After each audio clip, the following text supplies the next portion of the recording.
court.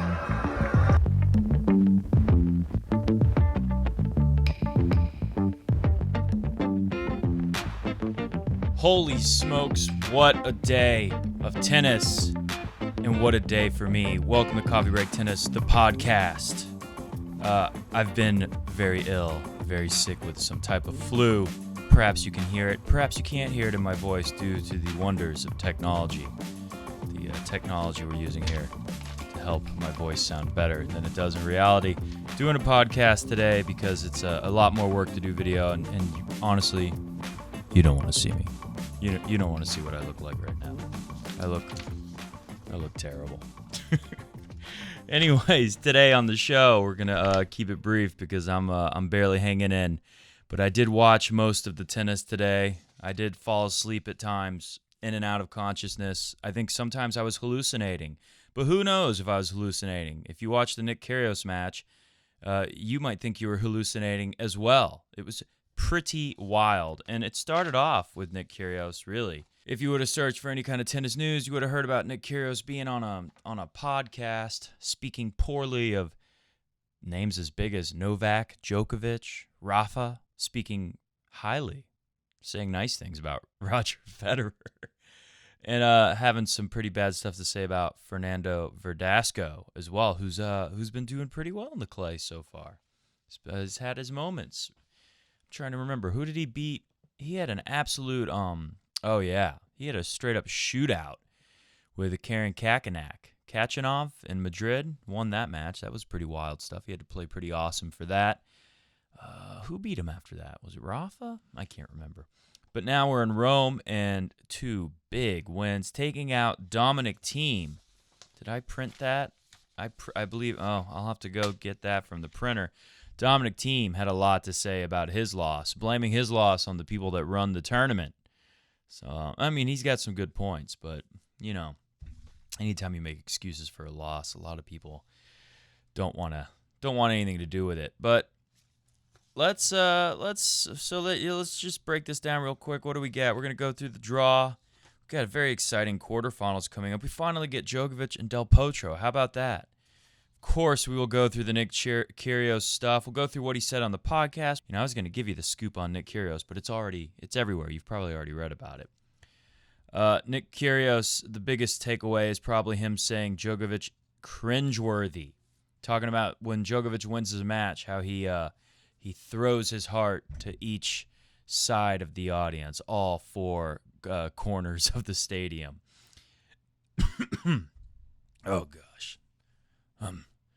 I'm just doing the best I can. I'm not even going to edit. I'm not going to edit out that cough. I'm not going to edit out nothing. Raw, unfiltered, CBT. Sounds like a drug. It's not. So, yeah, Nick Kyrgios, he said that Djokovic, when he does that, it's cringeworthy. And the biggest thing is I don't have the quote in front of me, but he said something like, it's pathetic how desperately Djokovic wants people to love him. And I think the exact quote he said before or after that part of it was, he just wants to be Roger. And maybe some people could see some truth in it. But my big takeaway from this whole thing was, one, Ben Rothenberger's over, he writes for the New York Times on tennis stuff occasionally. And he has this podcast, No Challenges Remaining, along with, I can't remember her name. I always see her at the tournaments. She's always there. She always looks like she's in a hurry. Kind of reminds me of Tsitsipas. Doesn't seem like the most friendliest person. I'm scared of her. Okay, there you go. I'm afraid to approach that lady. But I've spoke with Ben Rothenberg before. He's a nice guy, but I don't think he did Nick Kyrgios any favors doing this podcast. Now that this stuff is out there, it's just man. Poor Nick Kyrgios. We also got Roger Federer stepped in with the, he heard a chair. That's the big quote from Federer. Federer's got a point. Look, Nick Kyrgios got fined.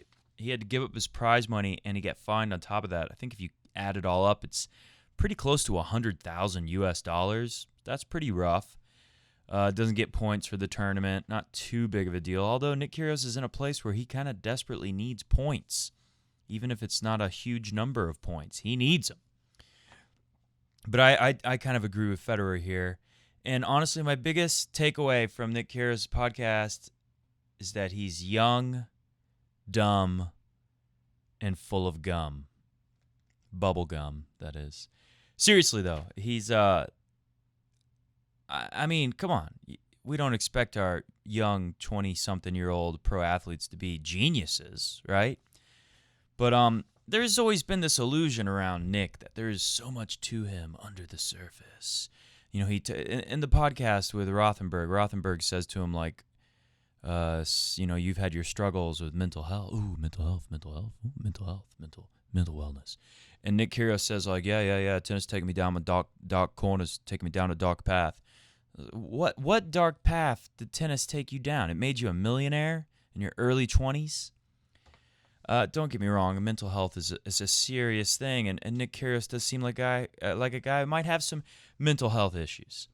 But I don't know, I've always had a hard time with this. Oh, it took me down a deep, dark path. And then credit to Rothenberg, he says to him, well, tell me, what does that entail? What does that mean on the deep, dark path? And Nick said, well, you know, we'll save that for the next one, mate. You know, I don't want to get into that today. And that's what he always says. And it kind of seems like a lame excuse to me. I think the truth is that there's really not that much under the surface to Nick. What he does, it's not some kind of secret genius. Maybe the way he plays tennis, a little bit of secret genius in that. I think he's just not the smartest guy. And he's got some behavioral issues, which is understandable. You young guy with all that testosterone, a lot of emotions going through the guy, being in the spotlight from a young age like that, being kind of, you know, hated. Like, remember the first time you saw Nick Kyrgios? He was upsetting Rafa at Wimbledon. Some people were probably all about it. They're pretty excited. I know some Fed fans like me. We're a little excited to see, like, ooh, Rafa's going down. We know Rafa's not going to win Wimbledon this year. A little bit. I'm not going to say that I was a total hater like that, but part of me, that was a while ago. I didn't fully appreciate Rafa as much. I was still just very Fed-centric, very, hey, you know, this is the guy who stopped Fed from winning the French Open a bunch. We don't like him. But, you know, I come to appreciate. Now, I love Rafa. Love all these guys. Anyways, Nick went really hard on Djokovic, and we'll get into that in a minute. Let's talk about the matches. We'll talk about Nick. We'll talk about what Federer said, and then we'll take a look at the draw because I don't know how much energy I can handle. I gotta go back to work tomorrow. I can't keep taking off work to try to recover, so I gotta be out on the courts tomorrow. So I better get to bed soon. So let's just first off take a look at this draw. Man, that Federer match. Holy smokes. You know, he almost was down in a hole against Yao Souza in the first match. So Federer definitely didn't have it today, but it seemed like his shots were even less reliable against Coric. Of course, Borna Coric is a much bigger threat, although Yao Souza is a good player on clay, so it's not like Federer had an easy one to start with. And he played well enough to get through there in straight sets.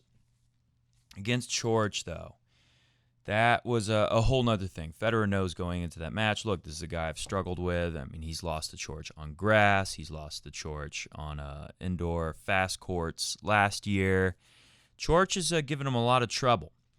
What was it? Last year at Indian Wells, they had a crazy match that did Federer win in a third set tiebreak? I can't remember, but he definitely won in a third set. So for Federer to get through that match, well, I mean, come on, you saw the match. It's very impressive. And I had a bunch of stats for you. He had more enforced errors. I feel terrible. I'm not editing any stats in. This is just my stupid voice with a CBT logo above the video and some music at the beginning and the end. That's all. That's all you get today. But if you look at the stats, Federer definitely made a ton of unforced errors. At least Federer's smart enough to realize when you're making a bunch of errors, you got to just go for your shots, and you'll start making some winners too. And if you play smart in the right spots and play with a little more risk when you absolutely have to, that's how you win the big points, as they like to say. A little bit irony in this match, because if you do look at the stats, you shall see that Federer lost more points than he won. Of course, Federer has the record for the most times losing a match where you won more points than you lost. You won more points than your opponent, yet you lose. Federer's done that a lot. Well, it's nice for the Fed fans to see it the other way around, and Federer finds a way to win. I believe this is now 20 matches. Think of the Omar of Oz, Omar Leandro. I believe he tweeted something like that to me. This is the 20th match where Roger Federer has saved match points and won. We know Roger Federer's... We always hear about how Djokovic and Rafa are more mentally tough than Roger. And I get it. I see the reasons for thinking that, but wish I had the stats in front of me to tell you. I'm not so sure they have as many matches where they were down match points and came back. I'm not sure they have as many down 2-0 in a major comeback and win-ems as Roger. In fact, I don't think they do. So, I don't know. What's your takeaway from that? I really don't know what to tell you on that one. I just say these three guys, all three of them, very mentally tough. So, yeah, that's my big takeaway from that. Anyways, if you look at the draw, Roger Federer next has Stefanos Tsitsipas, who was up 4-1 in the first set. I was watching that match. I was very lucid. Is that the right word? I was very alive during that match. You know, like when I was watching Sousapalooza, I don't know what was imagined and what was real. I was in and out of consciousness. Oh, gosh. I'm not even going to try to talk right. But when I was watching Tsitsipas, that was later. I was more awake. I was more with it. He's down like 4-1, Fognini was. And then Fognini magic comes roaring back. The crowd is going absolutely insane. And, hey, they should be. It's Fabio. I mean, they took that ole, ole, ole, ole. They took that song and they changed it into Fabio, Fabio, Fabio, Fabio, Fabio, Fabio, which doesn't even work, really, being a songwriter myself. But they made it work. God, they loved the guy. And he started giving him that Fabio magic for a little bit. I think he got it to 4-all. Did he hold for 5-4? I might have slipped out of consciousness at that point. But Stefanos has been so impressive all year, so mentally tough. Speaking of mental toughness, does this not look like a guy who will join the history book by the end of his career as, you know, something like a Roger Rafa Nole? I mean, we can't give him that way before he's even won a major. Who knows if he will? Everyone thought Dimitrov should win one, right? But, I don't know, man. He's so focused, so tough. He can do everything on the court. He's still developing. He's 20 years old. He's going to get stronger and faster. And like I said, just so mentally tough to withstand that Italian crowd going nuts for Fabio. And to win that first set and then to do even better in the second. Super impressive. After Rogers struggles with Borna Coric, which, what should I say? Should I say Roger doesn't like Coric? I don't think that's the case. He probably respects Coric a great deal. I know I do. Coric is a hard worker, very focused himself. I don't think Coric has all the gifts and talents of a Tsitsipas, though. Federer definitely knows against Coric that that's kind of a bad matchup for him. And why? I think it's just simply the backhand. If you watch that match, and I'm supposed to be talking about Tsitsipas, well, let's talk about the Coric match with Federer really quick. Because, you know, Tsitsipas had a treble, I thought. Why didn't he go after the Djokovic forehand more? And same with Coric. I was thinking, why doesn't Federer go after the Coric forehand more? And then sure enough, he did in that second set. If you'll remember, when he breaks serve, out of nowhere, because I think before that, the commentators were saying, "Oh, Roger's only won 1 point against Coric's serve." So before he breaks the Coric serve, or right after he breaks the serve, Federer goes down love 40 on his own serve. Was it Fred Stawley who said, "It's not a break until you hold"? So wouldn't have been a break, and Roger went down love 40 in the very next service game after that and was broken that time. So you could say if Roger doesn't dig out of that 40-love hole the first time around after breaking, he doesn't win that second set. So Roger gets out of that, and if I remember correctly, when Roger was down love 40, it seemed like a lot of times he lucked out by going after the forehand and Coric making an error on the forehand. Maybe luck, maybe not. Maybe calculated. I think Roger knew. One of the match points Roger saves in the tiebreak. Another thing that worked well with Coric is dip it low, bring him in. The guy just, for some reason, doesn't hit the ball as cleanly and as perfectly when he's in tighter and it's low, which, don't get me wrong, I mean, that's a hard shot, but most of these ATP pros, they can make it work at least and get into the net and try to volley. Coric, even Joker. It's funny how similar their games are. Obviously, Joker's a lot more solid overall. But like I said, on match point down, I remember Federer chipping low to the backhand, and Coric got that in play, and then he chips again low to the forehand, and I think Coric put that in the net.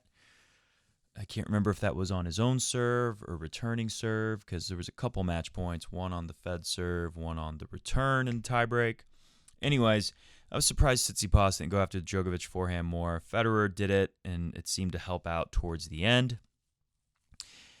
Like I said before, this started the whole thing. I'm sorry for losing track, people. But why does Federer struggle with Coric and Djokovic?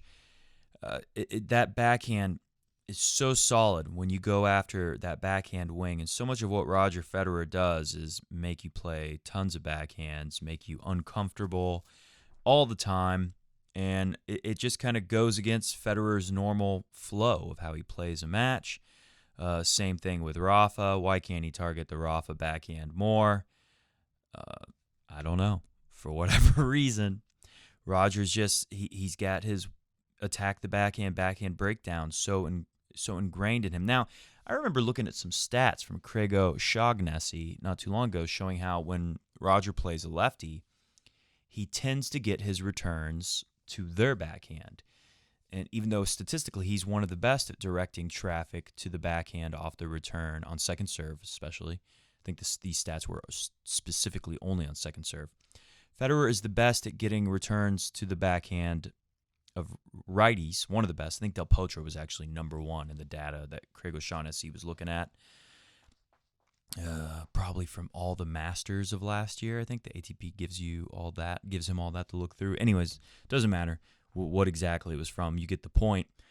Federer was right up there with the top guys at directing traffic to the backhands of righties, but Federer was number one at when he plays a lefty, adjusting on the return and hitting more to the backhand. So we know that. But to me, when I watch his matches, doesn't seem like he always sticks with that plan on the rallies. I think it's a little different. Roger can be pretty smart about how he returns serve and what he aims for his targets.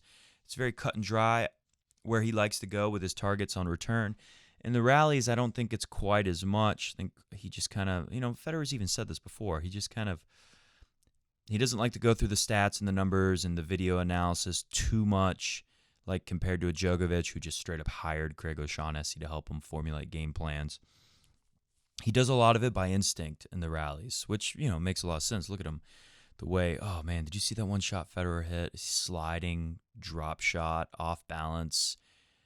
Really, he was dead in that rally. He had no business coming out of there. Slides in the drop shot. It was unbelievable. Against Tsitsipas has just been trending up and up and up. I thought maybe he'd be a little tired after all the tennis, but he's helped out by the rain. Like, I'm helped out because, God, you wouldn't even want to hear my voice, how sick I was the day where all the matches got rained out. The day before, was it yesterday, I guess? Whenever it was. Everything's a blur right now. It helps Tsitsipas, helped a lot of these guys have been playing a lot to get the extra day of rest, I think. So Tsitsipas is fully charged, handled the young man Sinner. Was he 17-year-old Italian boy? No problem. Handles Fognini, no problem. And the whole crowd, no problem. This is going to be a tough one for Federer, I think. It's not Federer's favorite surface. Tsitsipas is very comfortable on clay, says he grew up on it. Federer used to say the same thing, too, though. Federer played a lot on clay growing up. I think it's probably going to be a great match, though. tough call to pick. It's kind of like a coin flip. Just because Federer playing 2 matches in one day.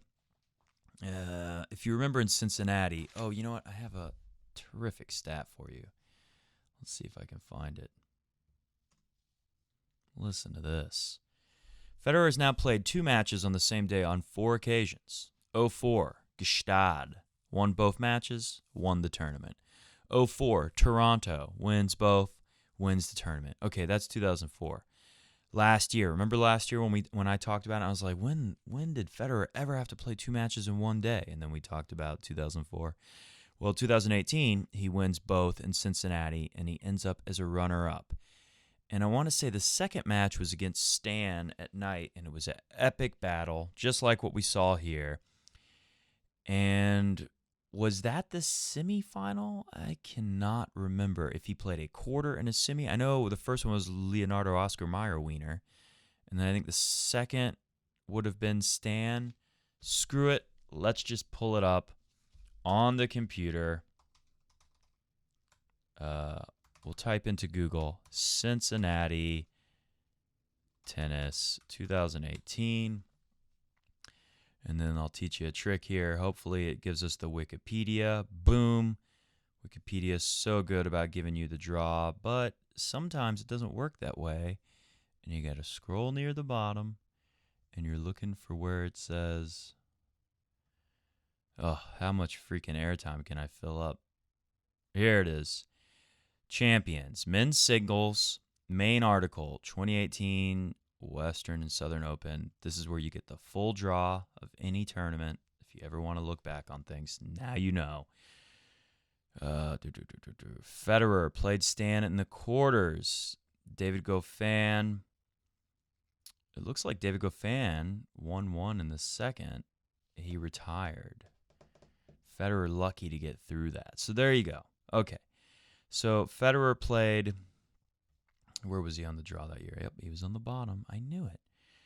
Federer played Leonardo Oscar Mayer Wiener in the third round, which is the round of 16, and these smaller than major draw Masters, and beats him 6-1, 7-6. Then he has his epic battle with Stan, 7-6, 7-6, 6-2 in the third. Federer outlasts the guy, and it was really humid, loses a lot of fluid. Lucky to get through David Goffin, the Gopher, without having to finish the match. I cannot remember why David Goffin withdrew from the thing, and I'm not going to make you wait for me to read through Wikipedia and see if it says it in there. It might if I go back to the previous article. And then, of course, he had that loss to Djokovic that no Fed fan felt good about at all. Not at all. So, because of that, sorry, this is taking forever. Jeez. To get to my point, I don't know. That takes a lot. That was a lot. Federer's going to come right back. Lucky for him, he's not first up, but he's still up fairly early to play Stefanos, who's just getting better and better and better and becoming really one of the most exciting players in tennis. If we look at the other below that, winner of Federer, Tsitsipas will take Nadal, Verdasco. Holy shnikes. Nadal on fire, in fuego.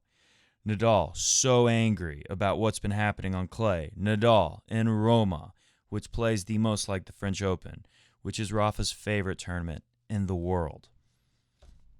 Nadal, remember last week we saw Jeremy Chardy have a fairly competitive match with Djokovic. Djokovic crunched him. And that's when I said, man, Djokovic is playing great. Well, if we're going to use that to measure, Nadal gave Chardy a 6-0, 6-1 beatdown for breakfast. Nadal was up very early. Very, very serious. Muy serio. Then he gets to Basilashvili. Big hitter who could hang with Rafa on clay, in theory. Take that score, flip it. Instead of a bagel and a breadstick, he took the breadstick, and then he gave him a bagel. And he said, do what you will with your bagel and your breadstick, Basilashvili. I'll let you figure out what you can do with that. Did you get it? It's a play on words. He told Basilashvili to go. And he told Chardy to go yourself with a bagel and a breadstick. So there you go. Nadal is super serio, super angry, super pumped up. Verdasco beats Dominic Thiem, then beats Kachanov again, right? Am I crazy? Did I imagine a absolute ball bashing fest of those two guys in Madrid? I don't think I am. I think he's had to beat Kacanek twice in like 1 week's time, or 10 days at most. Verdasco's playing well, but I'm sorry, but I have a strong feeling Nadal's going to blaze through everyone on his half of the draw, even if it means he's going to crunch Federer. I don't know, maybe not. Maybe that makes things different for both of those guys when they play. And, of course, Rafa would have to be thinking, I haven't beat Federer in years and years. The last, 5 or 6 matches in a row I've lost to the guy. But, Rafa might also think, now's my chance to beat Federer again because we're finally back on clay. So it looks like Rafa's have to win. This is he's defending champion, and this is his firewall. This is his last chance to get a trophy or at least feel really good about his game before going to the French Open, or better than he has. I don't think we'll have time to read the Dominic Thiem stuff. Dominic Thiem basically said, why did they leave us here when it's raining and they know there's not going to be any tennis? Look at the forecast. I knew all the way here in America. I looked at the forecast and I said, oh, it looks like it's going to rain till 9:30 p.m. Not going to be any tennis today. So Dominic Thiem's like, dude, there's a big soccer game over here. There's going to be rush hour traffic. He even said something like, we sat in traffic for 2 hours. Why do I have to sit in this traffic and see people fighting in the streets? I guess he's talking about angry soccer fans having drunk fist fights or something. Pretty wild. So Dominic Thiem has a good point. Why did they make everyone stay till 7:30 p.m.? So Dominic Thiem's his whole system for preparing for matches gets set back. Okay, fair excuse, but I don't think a lot of people are going to feel sympathy there. Nishikori with a big win over Struffy Struff. Looked like he wasn't going to make it. Struff was...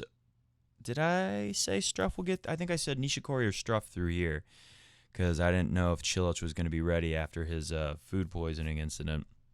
Sure enough, Struffy Struff beat him, and Nishikori wiped the floor with Fritzy Boy. And Nishikori came through after being losing the first set, and I think he was down a break in the second. But he comes back, and he will play Shorty D, and they will not be on the center court, unfortunately for them. They'll be pushed aside, which kind of sucks for those guys. But Shorty D comes through Berrettini, who took out Zverev. Of course, Grigor Dimitrov lost. Poor Dimitrov. It's, not too long ago, we would have said, look at this section of the draw. Zverev's struggling. Nishikori's unreliable. Cilic has been struggling. This is a great chance for Dimitrov to come through. But Dimitrov is struggling more than anyone, except for maybe Nick Kyrgios, who's struggling with his mental issues.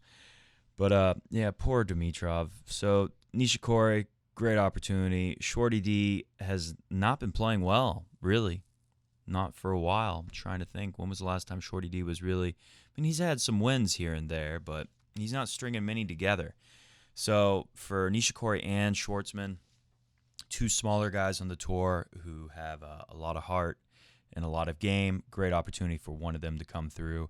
And then, of course, we finally get Del Potro and Djokovic. I did not watch Del Potro's match with Casper Ruud Boy.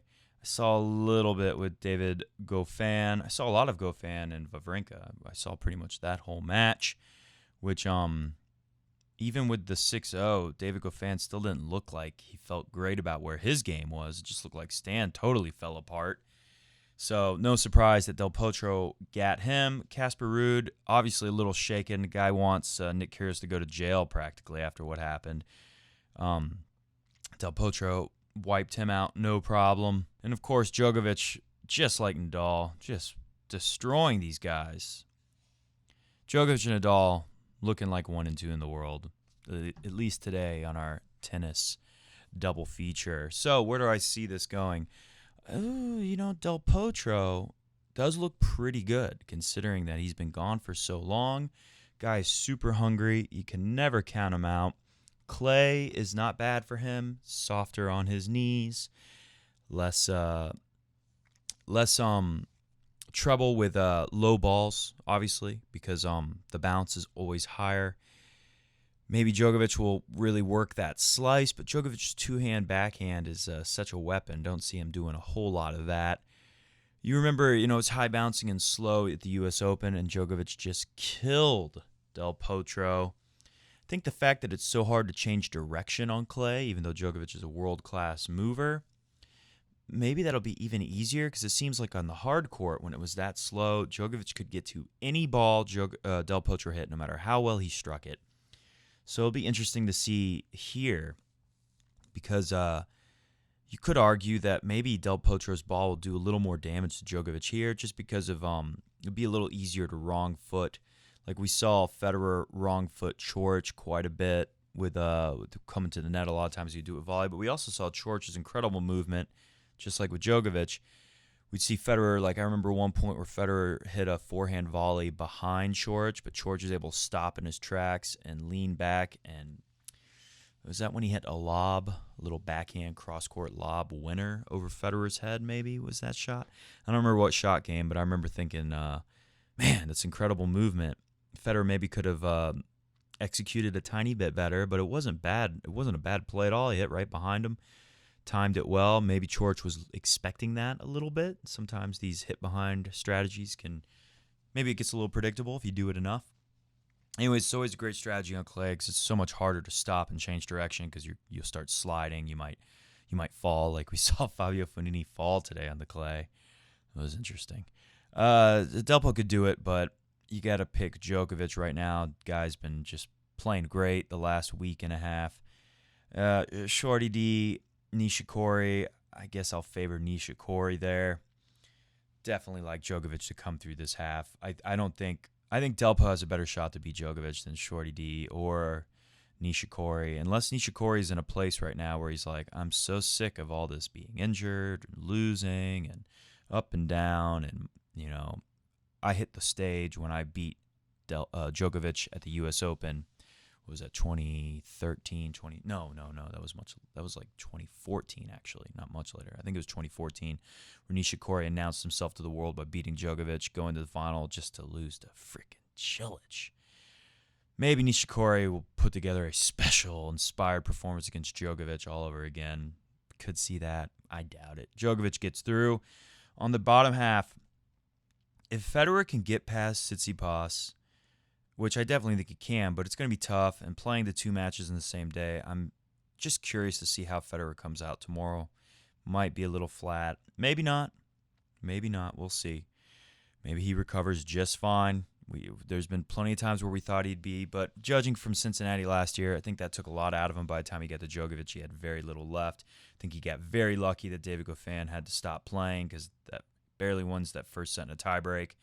So if Federer manages to get through Tsitsipas, I'm sure he'll be facing Nadal and not Verdasco, and he'll have a chance, but I don't know, man. I don't know. Tough to imagine Federer beating Nadal here. Would love to see the match. If Federer didn't play two matches in one day, I'd give him a better chance. And, he knows how to play Nadal because he's beat him 5-6 times in a row now. But I think as soon as Federer is on clay and he's seen Nadal on the other side of the net, just like with everyone, it makes it pretty hard to believe. And Federer's backhand up the line is so key when he beats Nadal, as we've seen on clay with Fabio Fognini doing it first in Monte Carlo, Dominic Thiem team. What the hell am I talking about? Making up nickname. I told you I've been hallucinating. Dominic Thiem, Dream, whatever. He did it with the backhands up the line. How is Federer going to do it if he doesn't have it totally working? We'll see. Hopefully he can get through Tsitsipas for the Fed heads. Let's take a look at this Nick Kyrgios stuff. This is from The Guardian. Nick Kyrgios slams cringeworthy Djokovic and salty Nadal. Kyrgios has launched a remarkable volley of insults to some of the leading players in men's tennis ahead of the 2019 French Open draw, making last year's verbal spats with Bernie Tomic look benign in comparison. Super salty is what he said. Like I said, not exactly a wordsmith. Not a genius, Nick Kyrgios. I mean, we love him, though. Guy's a genius on the court, kind of. Here's the scoop if you didn't hear it. Nick Kyrgios says, Verdasco drives me nuts, man. That guy, I don't even want to talk about it. No challenges remaining. Oh, that's not a quote. That's what he was on. Gets me so vexed. I'm like angry now that I just hear the name. Oh, I can't control my voices. I'll just read it normal. He's the most arrogant person ever. Doesn't say hello. He just thinks he's so good. He thinks he's God's gift. Dude, your backhand's pretty average. And let's be honest, you hit a ball over the net. Okay, that was pretty funny. His backhand's pretty average. You hit a ball over the net. Hey, all these guys hit a ball over the net. We all think they're pretty cool. Guys like that, they drive me insane. There's no humility there, no perspective. It's just like, I'm here. I'm so cool. I'm unbelievable because I hit a ball over the net. Do this for me. Do this for me. I won't say hello to you. I'm too important. Guys like that kills me. Just rubs me the wrong way, says Nick Kyrgios. Oh, on Djokovic, of course. Okay, this is what he said exactly. Excuse me. He says, I just feel like he has a sick obsession with wanting to be liked. He just wants to be like Roger. For me personally, I don't care right now. I've come this far. I feel like he just wants to be liked so much that I can't stand him. The whole celebration thing that he does after matches, it's like so cringeworthy. It's like very cringeworthy. By the way, if you listen to this podcast, there are some sentences where Nick Kyrgios will say a sentence with 20 words, and 15 of the words will be like, you know, like. A lot of likes in there, for what that's worth. Maybe you think that's a super cool stylistic choice. I don't know. He's an unbelievable player. He's champion of the sport. One of the greatest we'll ever see, mate. He almost there. Almost got the voice. He probably will. Honestly, I reckon he will. This is interesting here, what Nick points out here. He's got a good point here. I don't know if it's because he's a genius or he stumbled onto it and he's a boob. I don't know. He probably will. Honestly, I reckon he will get the Grand Slam count. I reckon he'll overpass Federer. But we're talking about a guy who pulled out of the Australian Open one year because it was too hot. No matter how many Grand Slams he wins, he'll never be the greatest for me. So that's what I think is stumbling upon a little brilliant nugget there. I do, and I've said this before, I do think even if Djokovic gets past Federer, tons of tennis fans, so Fed loyal, they'll say, they'll have some kind of excuse. They'll have a reason. Everyone will have a reason why Federer was better. Yeah, Djokovic won more, but that's because, who knows? If he would have played Federer if they were the same age, Federer would have beat him all the time. He got lucky to play Federer when he was older, which valid point to some degree. They'll come up with something. So I've always thought that. But I still am not convinced that he'll overtake Federer in the Grand Slam records, simply because I've played him like twice and like, I'm sorry, but if you can't beat me, you're not the greatest of all time, mate, says Kyrgios. Kind of a point there, but it's just a crazy weird thing to hear from the guy, from Kyrgios, saying that. If you look at my day-to-day routine, how much I try and how much I put in, it's zero compared to him. Zero. And then he says,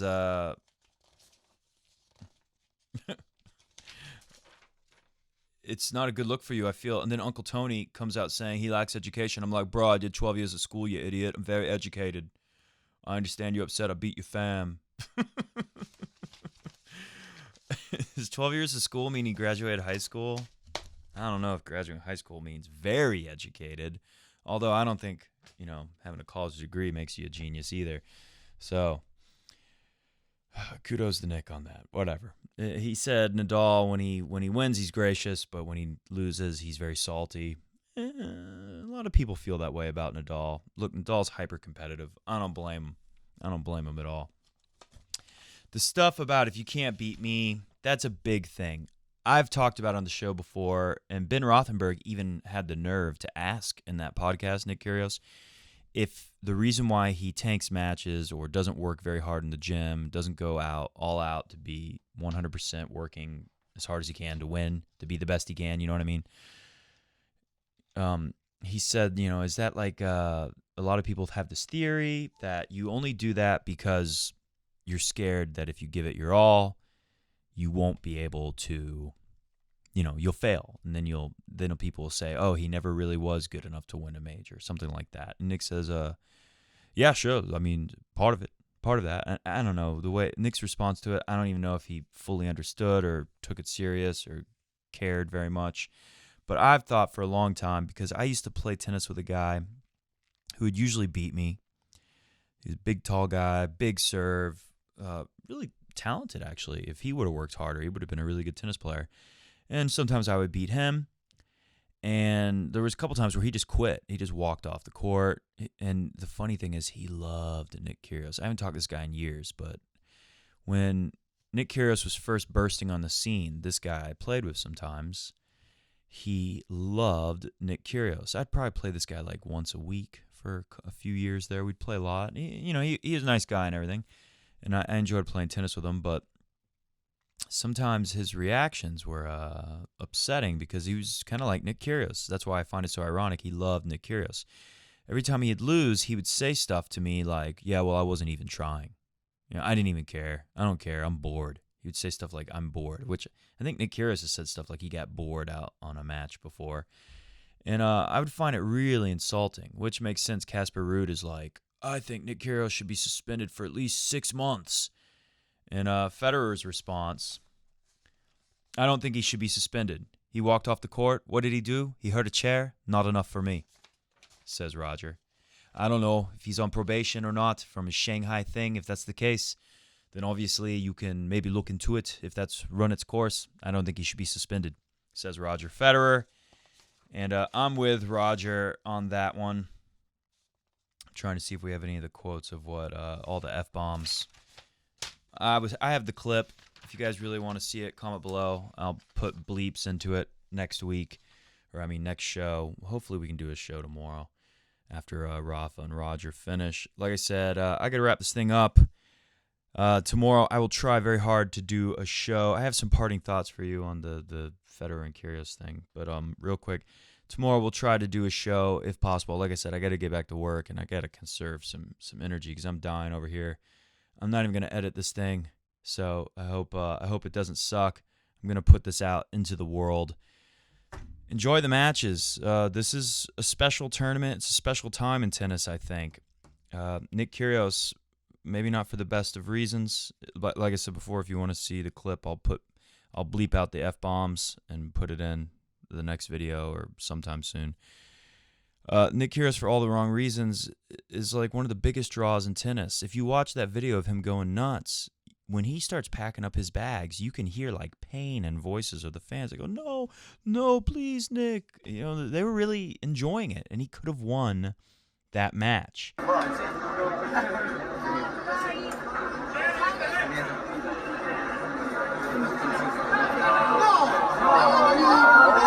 I think Federer's right. Nick had to pay almost $100,000. He's might get suspended for some matches, maybe deservedly so, but he definitely got punished for this outburst. And a lot of people are going to be very angry at him. Didn't do himself any favors. I don't think Ben Rothenberg did him a favor because as soon as that podcast came out, if you look at any tennis media stuff, like I said in the beginning of the show, it was all about what Nick said. Very funny. They asked Djokovic what he thought. Should Kyrgios get fined or punished or suspended from the tour? And Djokovic, who has every reason now to freaking hate Nick Kyrgios, said, I'll let the officials decide that. Pretty funny stuff. So, like I was saying, this is a very interesting time in tennis. We have the greatest players of all time still all playing at the same time and still all playing close enough to their best to make things very interesting. We have Stefanos Tsitsipas. We have Nick Kyrgios, who's going to keep being a story. And I think Nick's right. Nick pointed out in his interview with Rothenberglers that he doesn't like, he thinks it's good for tennis to have a little, and Rothenberg said it too, to have some conflict, some confrontation, not feeling like all these guys are best friends. Like we always were told, Roger and Rafa respect each other so much, which is okay. I really appreciate the McEnroe-Borg dynamic of McEnroe misbehaves in matches, but he has a high level of respect for Borg. It's kind of cool. But with that said, I think Rothenberg and Nick are right. Like, what was more cool? What was more interesting than Borg and McEnroe? How about McEnroe and Connors, who freaking hated each other? Always wanted to see them play, and you better believe it. Next time Kyrgios and Djokovic are going to play, that is going to be must-see TV. Of course, Nick Kyrgios will have to win a few matches for that to happen. See ya!